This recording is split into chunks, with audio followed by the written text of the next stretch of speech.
Hey everybody, Grandma D here. I'm here in my sewing room tonight. I was filming. I was doing my video to make the new cover for my tabletop ironing board. Filming away, got about 3/4 of the way done putting it together. Realized it wasn't recording. So, like, that's never happened, right?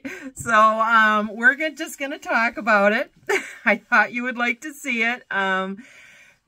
This is my tabletop ironing board.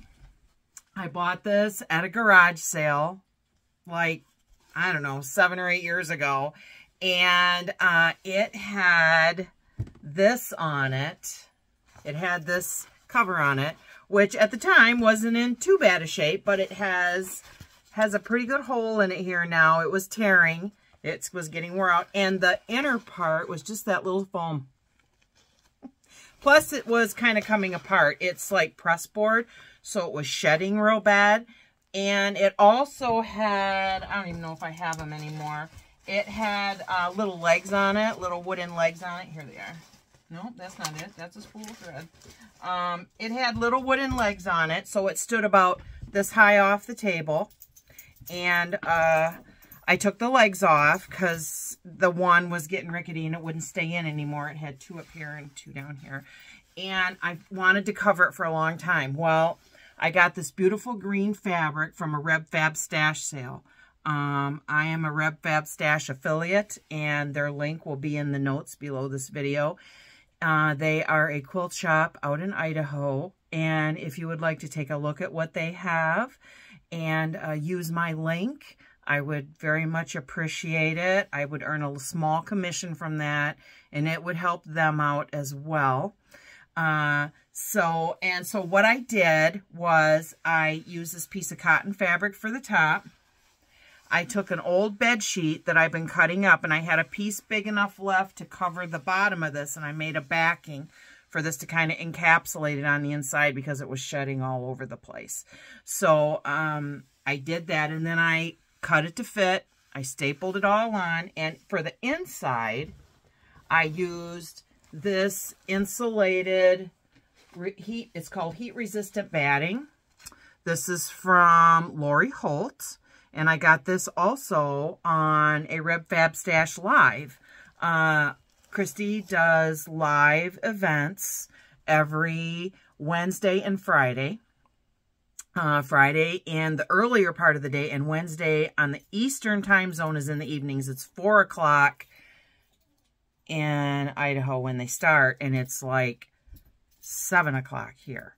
So, that works out good for people on the East Coast. But so this is the heat resistant batting that I used. It's good for up to 400 degrees. And over that, you want to put more batting over this, between this and the upper fabric. But I can't imagine my iron getting to 400 degrees.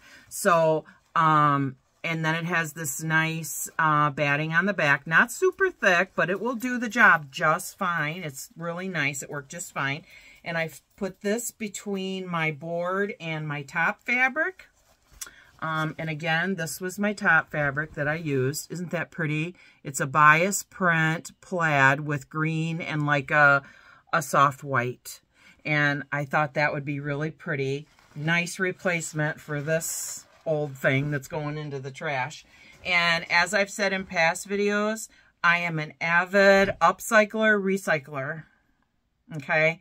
We have to take care of the world we live in. Just saying.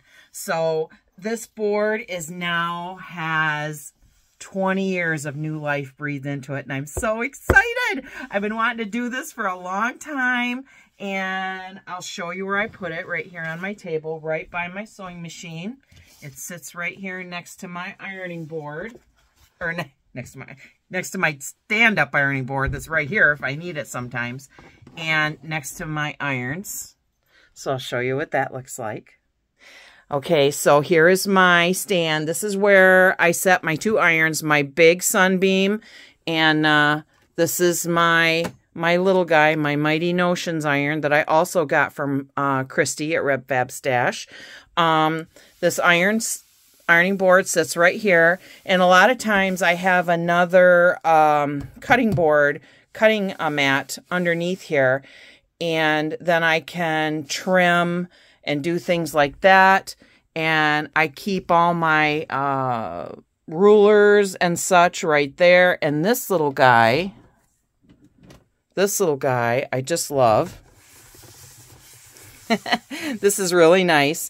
This is an Omnigrid, and it works really well. I mean, I got it from Missouri Star, and I have that little guy, and then down here I have my bigger one. I use this one a lot when I do my Queen of Diamonds. I love that. And I also, another way to upcycle, I made my own board for laying out my quilt blocks. I used a very thick piece of cardboard, and I made my own binding to go around there, and I glued it down with some batting on the top. Nothing on the back. I just glued it down, and I did tape it in a few places to make sure it would hold. But yeah, it works fine. Homemade, upcycled with scraps that I had and a piece of cardboard.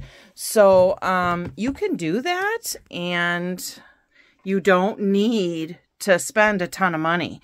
There are a lot of things that you can upcycle and recycle and make your sewing room work for you.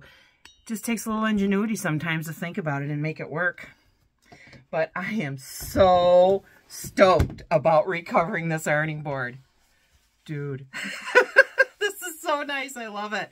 I'm so excited because now it's not going to be shedding all over everything anymore. And I just stapled everything in place. It took me like, I don't know, it took more time to get everything out there and get the fabric cut than it did to do the job, really. It was like 30 minutes in and out, and I was done. And it's so simple. And you just fold the fabric. Like, this was a little bit trickier up here, folding it around the curves up here. I had to cut some of the fabric out, and so it wasn't so bulky. And this part down here, I folded it like a Christmas present. I folded these in down to the edge, folded it over, done. It was so simple. And I just love it.